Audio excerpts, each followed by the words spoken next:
everyone, and welcome to Thorough Newspaper Analysis, which is brought to you by Losico. So today we have only one article to be discussed. Water, the Looming Frontier, which is from the Hindu. This article specifically talks about that how much in the present scenario, keeping in mind COVID-19 as well as the climate change, do we need to conserve the various resources of water, and what are the threats that the current water resources on the earth are facing. And secondly, we have the news and flash column.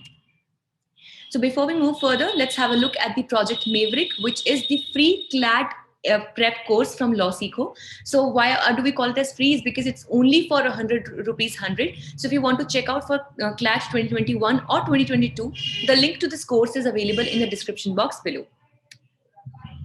This is the multiple choice question from yesterday's discussion. Panna Tiger Reserve is located in which of the following states? Your options are Madhya Pradesh, Uttar Pradesh, Himachal Pradesh, or Assam. You can write down your answer in the comment section below.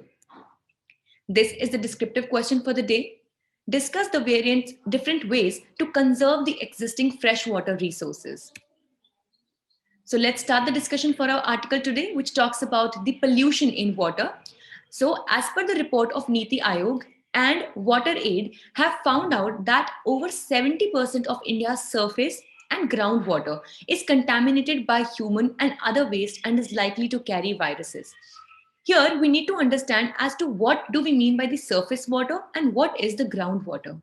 So for example, we have lakes, we have rivers that can be seen above the surface of the land. So that are the surface resources of water. But many a times when we use wells, tube wells, etc., wherein we try to access the groundwater, which is under the first layer of the earth's crust, is considered to be as the groundwater, also known as the underground water.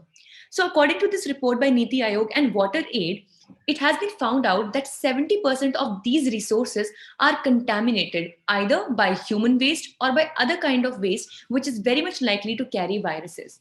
Now here, the viruses are not only restricted to the COVID-19 viruses, whereas hepatitis A and other viruses also that can move and contaminate from one body to another also have a huge potential to be carried along with this water in these resources.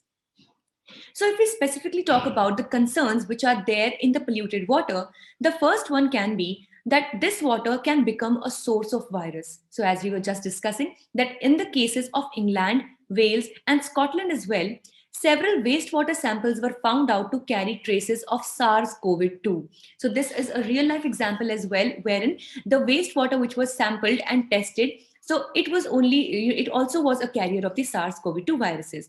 Now, how can we consider that this water can be a carrier of viruses?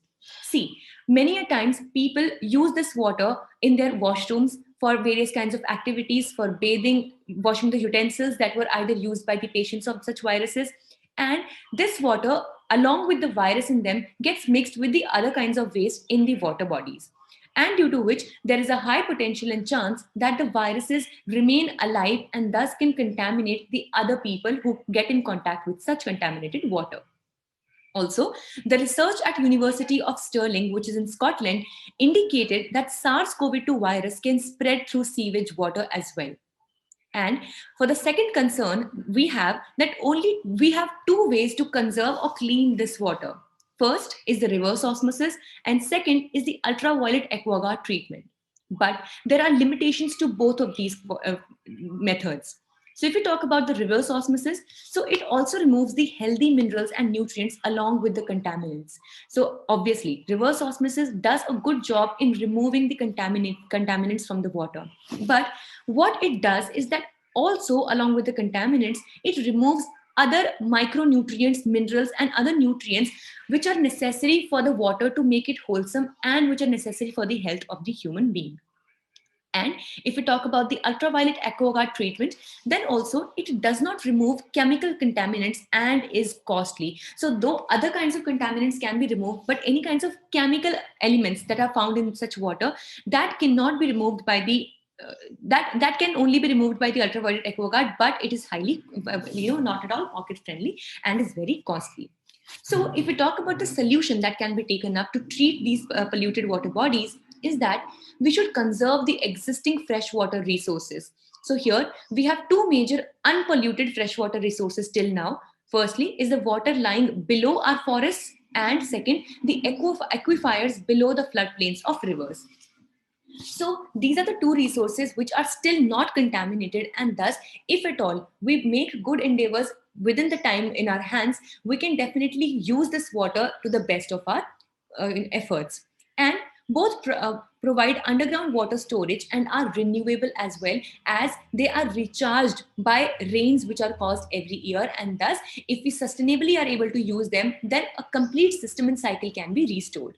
And currently, Yamuna floodplains in Delhi is used to provide water to 1 million people each year. So also we have a current ongoing example of this as well. Also, if we try to understand diagrammatically, then we can see that firstly, we have a layer of the Earth's crust.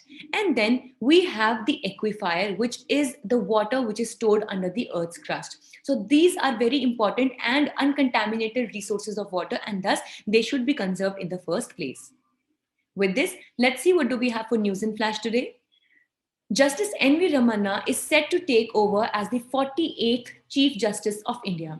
So currently, the Chief Justice of India, Sharad A. Bobde, would be retiring on 23rd April 2021, and thus he has recommended Justice N.V. Ramanna, who would retire on 26th August 2022, and the senior most judge of the Supreme Court as the next CJI.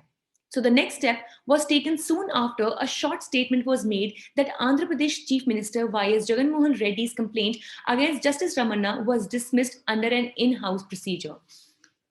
So this was all for the day. We hope it was a good and informative session for you all. Thank you so much for staying tuned with LawSikho.